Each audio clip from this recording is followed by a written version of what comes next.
Hello, my beautiful people. Welcome back to the Moments podcast.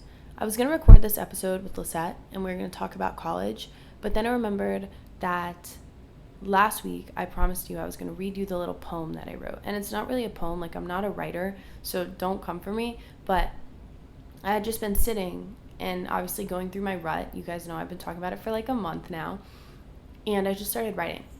When I write, a lot more things come to my mind than when I just think or when I talk. I don't know how to explain it, but I've tried to explain it to you guys before. And I think I'm just going to title this episode something about learning to navigate your 20s, your early 20s specifically, because I don't have much experience in, the later 20s, because I am only 21. I keep forgetting I'm not 22 yet. I think it's because Lisette just turned 22, so part of me feels like I did too. I don't know. I think that's just what happens when you have another half. And yeah, I'm recording this episode kind of late at night. It's like 9:30. I don't really know what's going to come to my mind. I didn't make an outline. I am just going to think, and I'm going to talk to you with everything that I've learned in my early 20s for the year. I've been 20 for a year and almost 2 years. I don't need to get specific. Anyways, I'll start by reading you the poem. And if you resonate with it or you relate to it, you're not alone. And it's not just me and you either. There's a lot of people that feel this way. All right, here goes nothing. I feel weird. I haven't added to my gratitude list in weeks. It just hasn't crossed my mind. What used to be the last thing I did before I closed my eyes at night hasn't been touched. There's so much to be grateful for. I think about my blessings every day. But how is it that I get so caught up in life that I don't even take a moment to reflect? How come at the end of each and every day I'm drained? Not drained by anything specific, but simply by the pressure of life. I've been feeling this sort of dissociation lately. I question who I am, I question what I'm doing, and I question my path. I want to do it all, yet I want to be still. I want to travel the world, yet when I do, all I crave is peace and stillness in one place. I want to move my body, I want to sweat, I want to feel good. Yet the thought of those things drain me before I've even done them. I want to always be productive, yet when I try, I always feel I've failed. I want to eat clean, put good into my body, yet I eat until I can no longer breathe and then do it all over again a moment later. I want to make my dreams my reality, yet when I do, I feel I've accomplished nothing. I want to put my everything into my work, yet I get overwhelmed by the thought of opening my camera roll. I want to love myself at all stages, yet I'm repulsed by so many. I want to celebrate my own successes, yet I feel like everyone is already doing more. It's a constant battle. A battle in my mind, a battle in my heart, and a battle in my body. What do I really want? What do I really need? Why do I feel this way? These are the questions I ask myself, yet when I do, the conflict grows. I'm in a weird stage of life. A stage where some of my friends are married, some of them with big grown-up jobs, some of them lying in bed all day, and some in their third year of college. People warned me about the early 20s. They told me it was the hardest time of their lives. They told me it was the best time of their lives. They told me to find a job and save my money. They told me this is when I see the world before I settle down in one spot for the rest of my life.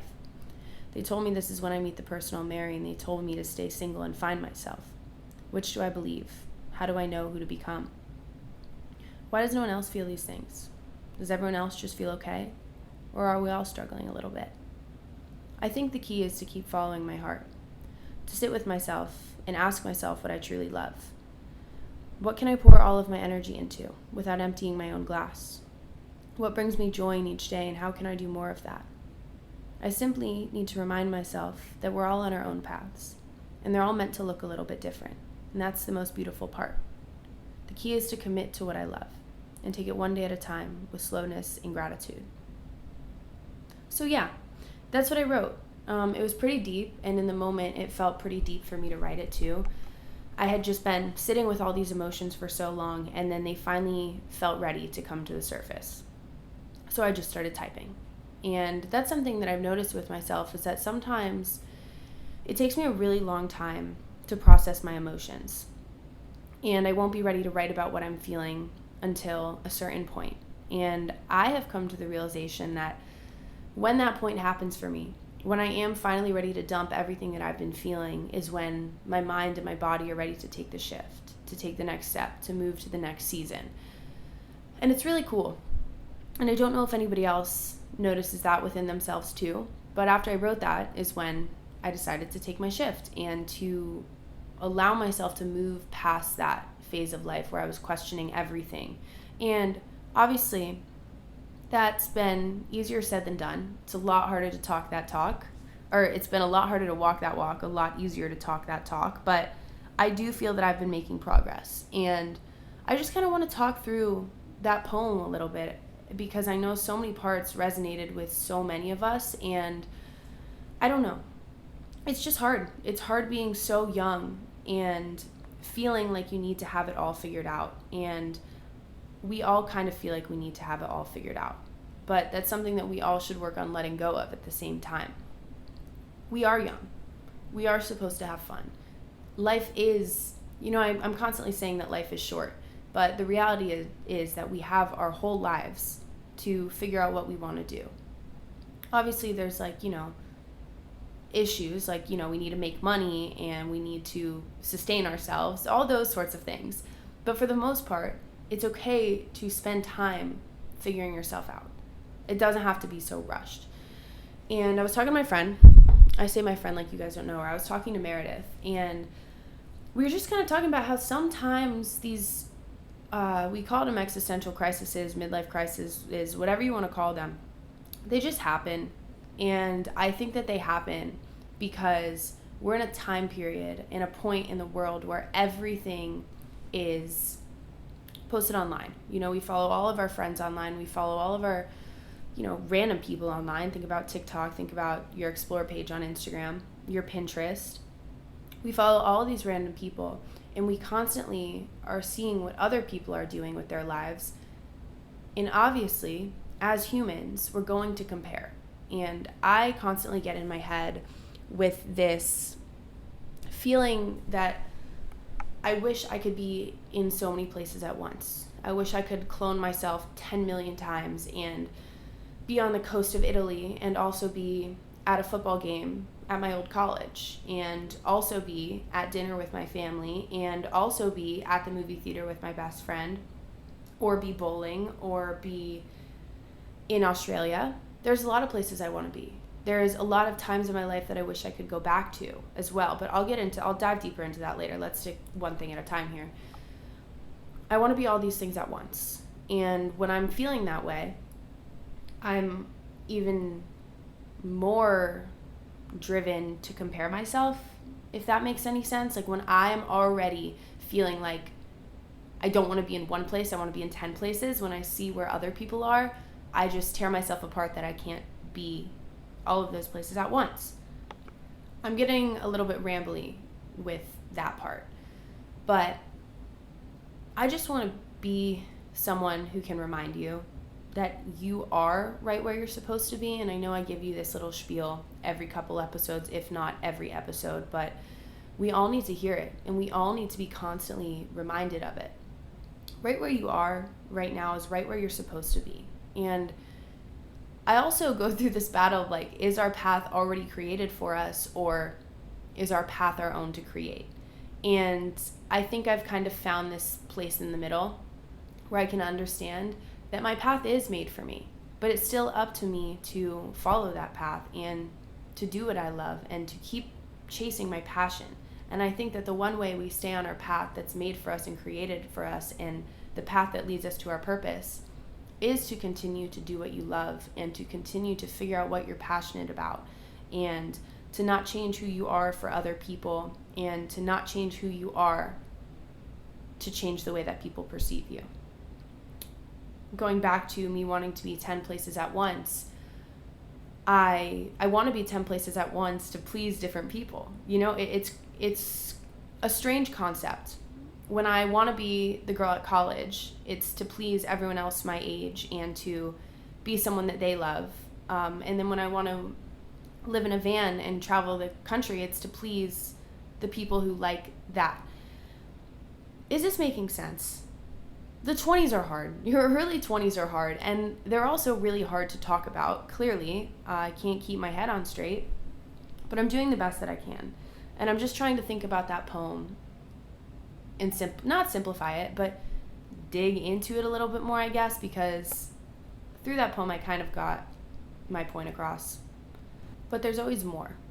And the part of the poem that really, really gets me is the part where I don't even know if I can call it a poem. The spiel, the letter, whatever it is when I start talking about how people have told us so many different things about being young and being in your 20s. You know, they tell us to get a job, to save our money. They tell us this is when you spend your money and you travel the world, because one day you're going to be stuck in the same spot for the rest of your life. And this is when you're supposed to stay single and to have fun and to not worry about anyone else. But also this is when you're supposed to find the person that you're going to marry and plan out your future. Those are all really hard things to grasp, especially since they're all so scattered around the spectrum. You know, we can't do all of those things at once. So why are we taught to do all of those things at once? And how do we navigate it? And I think something that I'm beginning to understand, like right now while I'm recording this, is that we literally just cannot listen to people. We cannot listen to other people because we are all on our own paths, and we do all have different experiences at different points in our lives. So when one person found their marriage partner, found their spouse, okay. When one person found the person that they were going to marry, another person was living their best life at 22. And that's why you can't take everyone's opinions and try to live by them. You're supposed to just be where you are. Take it one day at a time. I don't know. Clearly, I'm having a really hard time talking about this because the whole goal of this episode was to explain to you that, you know, your early 20s don't have to be so hard. But as I try to do that, I contradict myself and I'm like, wait, they are kind of hard. That's the stage I'm at right now. I'm 21. Obviously, you know, your early 20s go till you're like 25, but it's a weird phase where I'm at a point where I'm financially independent now. I live on my own. My parents, not that they don't have control over me, but they can't really say no. You know, if I want to go do something or if I want to go somewhere, they're not going to be like, no, you can't. You live under our roof and I pay your bills. That's not the case anymore. So obviously they try to lead me in the direction and they try to give me all their support and their advice, but it's still my decision to make my next move. You know, where do I want to go? What do I want to do? And this kind of goes back to that point where I'm like, I want to travel the world. It's what I have always dreamed of. But when I am doing that, and when I'm coming home for one day at a time, while I'm traveling for like a month long, all I can think about is just being in one place and finding a routine and getting myself organized and being able to spend my day doing what I want to do. Versus, you know, when I'm traveling the world and living my dream, I come home for a day, I can't do anything that I want to do. And I actually noticed this, and this is kind of just throwing this in here. I noticed that when I spaced myself out more and I gave myself a little bit more time to do things for myself, I became a lot better at keeping up with my friends and keeping up with my family and spending time with my friends and spending time with my family, versus when I string myself out so far and I put way too much on my plate, that's when I start to isolate. And I don't really know where I was going with that, but figured I'd just share it with you. Because, I don't know, maybe you're in the same boat. This is a very strange point in all of our lives. And this is also a very repetitive episode. Like, I should have put a question box, like, what are you struggling with right now in your early 20s? And then taken it from there. But I didn't do that. So I'm just rambling and I'm talking to you and I'm telling you, I'm going to be the person to drill it into your brain that you don't need to listen to other people. Obviously, you can take what people say, you can evaluate it, you can think about it, and some of the stuff they say might be very valuable. And you might want to hold on to that. And you might want to continue to think about that and to take that. But other people's opinions sometimes have no value. Some people just want to see other people hurt. And that's another thing that I've noticed doing what I'm doing. When you take the path less traveled, you're going to get a lot more lashback.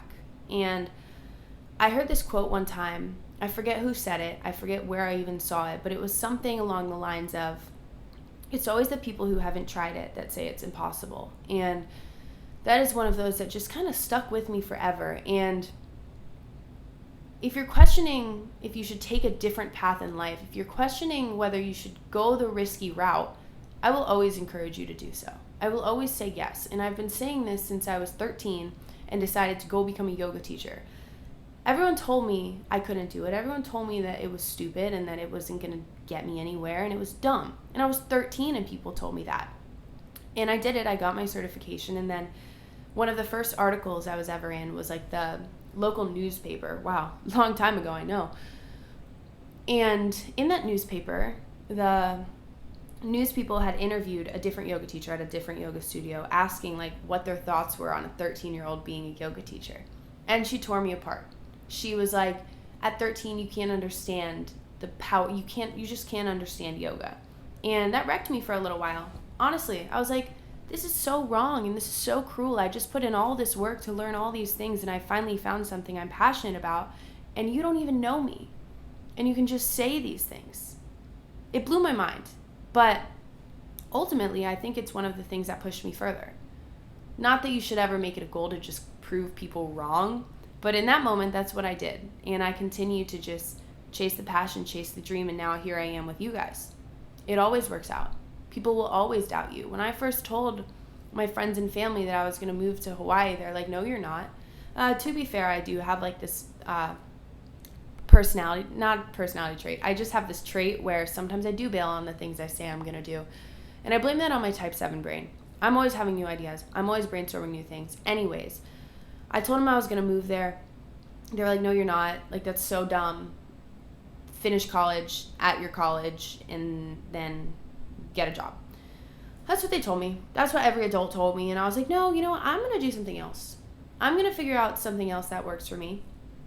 And I did, because I continued to chase my passion and I continued to work for it. And here I am getting repetitive again about chasing your passion, but you are capable.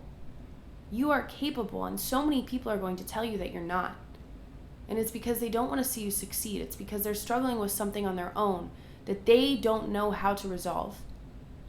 And subconsciously, they take that out on everyone that they meet. And it's sad. It's sad that there are so many people, not just a few, that are like this. I mean, when I go on TikTok and I'm scrolling through TikTok and I see a video that has like, 1 million likes or something, I open the comments and expect people to be positive and happy for the person that the video is about. And they're not. It's hate. It's always hate. People are always rude. People are ruthless online because they can say anything behind a screen. And I've dealt with this firsthand. I have had some of the nastiest things said to me that I don't even want to repeat, that I blocked immediately, that I didn't even screenshot to send to my mom or my best friend because I didn't want them knowing I was getting DMs like that. At one point, I was getting death threats because the internet thought that I was a homewrecker or something. That wasn't the case at all. But people love to speak before they know the whole story. And we deal with this a lot in our 20s, and not only with random people or adults, but we deal with this a lot in friendships too. And this is something that I do eventually want to do a whole episode on, but for now, we're going to do it in this aspect. In friendships, a lot of them are competitive. A lot of your friends, whether you believe it or not, don't want to see you succeed.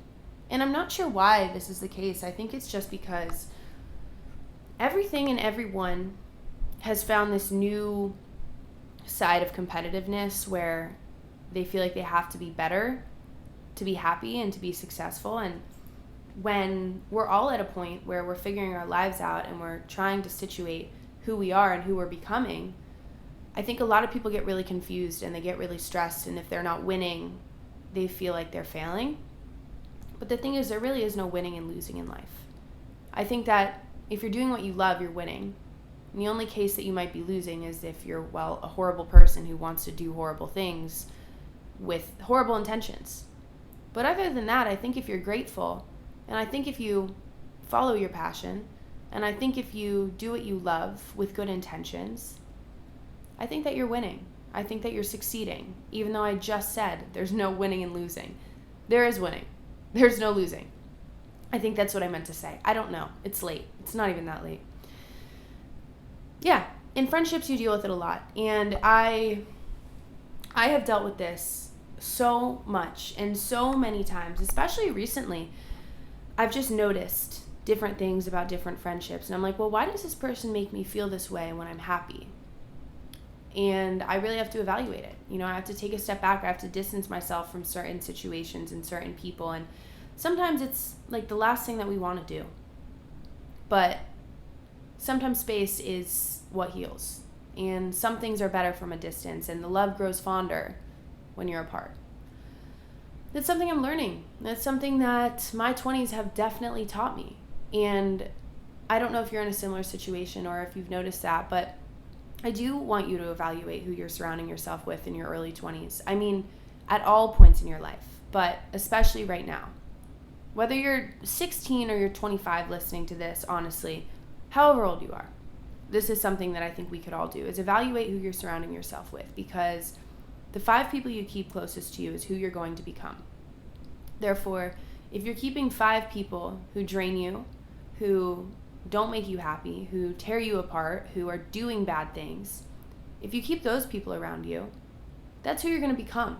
Whether you want to or not, things like that are out of your control. And if you keep the people around you who inspire you, who support you, who want to see your dreams come true, who will help you along the way, those are the people that you want in your life. And if you feel like you don't have any of those people in your life, that's okay, because the right people come to you at the right time. And I learned that when I was in Hawaii this past time, like this spring. I thought I had a great circle. I did have a great circle. I had great best friends, and I thought I had plenty of them. I didn't think I needed more friends or more people. And we randomly met. Sorry, I just totally zoned out. We randomly met these people there who quickly became some of my best friends and some of the most inspiring people in my life. Like, one of them brought me closer to God and just always made me laugh and always made me happy and always was so supportive of every crazy idea I threw out there. And same thing with the other one. 2 people that I did not know that I needed in my life, who came into my life at the most perfect time. I didn't ask for it. I didn't search for it. I just stayed true to myself, and those people gravitated to me. And I think that they are one of the biggest gifts that I've ever had. And at other points in my life, I mean, Meredith is another perfect example. Again, I was like, I don't need more best friends. And now Meredith is one of my best friends in the whole entire world. Like, I am so grateful for that human being, and my life would look so different if it weren't for her. And she is one of the few friends that I have who has supported every one of my ventures and has always lifted me up and has told me that it's possible even if I shoot her the most craziest idea she's ever heard in her life. And I will always do the same for her. Everyone that I keep close to me are people that I believe in and people whose dreams I want to see come true. So this is where we evaluate again. You have to evaluate with yourself. Are you being a good friend? Are you being a good person? Now, I feel like this episode has just turned into whatever. It's just a spiel. That's what this episode is. Evaluate with yourself. Are you being someone that you would want to have around? And it's heavy. It's a hard pill to swallow, because obviously at first thought, at first glance, on the surface, we're all like, yeah, I'm a great friend. Obviously, I'd want, me as my own friend. But if you really think about it, if you think about what you think about deep in your mind, are you thinking kind things? Are you being a kind person? Are you living life without judgment? Are you believing in people? Are you wanting to see them succeed?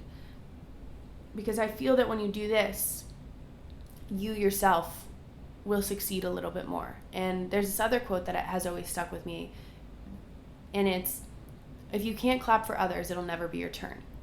And that one just hits. It hits so hard. And anytime I catch myself, for whatever reason, not necessarily doubting someone else, but just living in a mind that I don't want to live in, that's what I tell myself. That's what I go back to.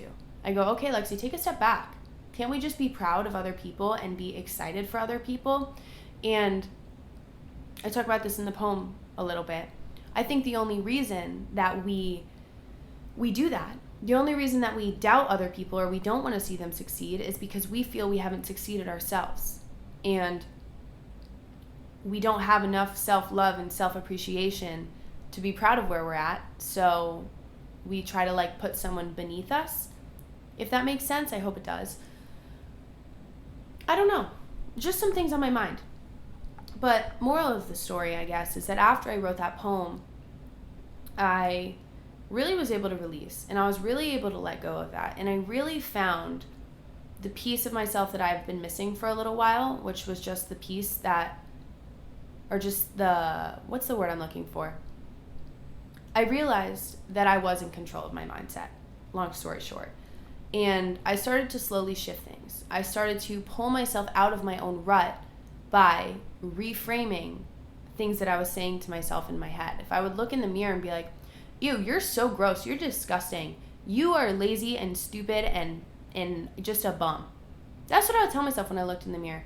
Or when I would sleep in, I would be like, you suck, you're never gonna do anything. Like, I was ruthless to myself. And I wondered why I felt so much like shit. Obviously, I'm gonna feel like shit when I treat myself like shit. That's a lot of shit, dang. You have to treat yourself with kindness and compassion. You have to be good to you to be a good person and to feel good.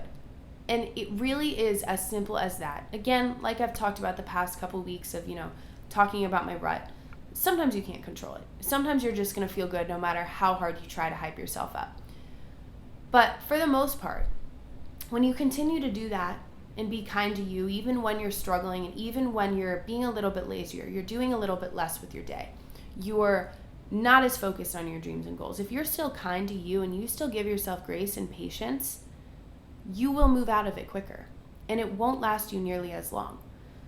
So take that into consideration. Take all of this into consideration. I would probably still title this episode something about being in your 20s, but it really was just a ramble. And I'll dive deeper into each of these things at a later date. I just wanted to talk to you. And I just wanted to remind you, again, here I go, that you're right where you're supposed to be. And everything is happening as it's supposed to. And you just need to focus on you. And you need to let go of other people's opinions because they're not relevant. And you have to remember that sometimes people tell you you can't do things just because they don't want to see you succeed. Prove them wrong. Continue to do what you love. Continue to make that life for yourself that you are going to enjoy. No matter what it may be, no matter how often it may change, just keep doing it because that's what you deserve. And I mean that so wholeheartedly and so honestly. You're doing just fine. And I'm proud of you. And I know that this is such a hard time in all of our lives.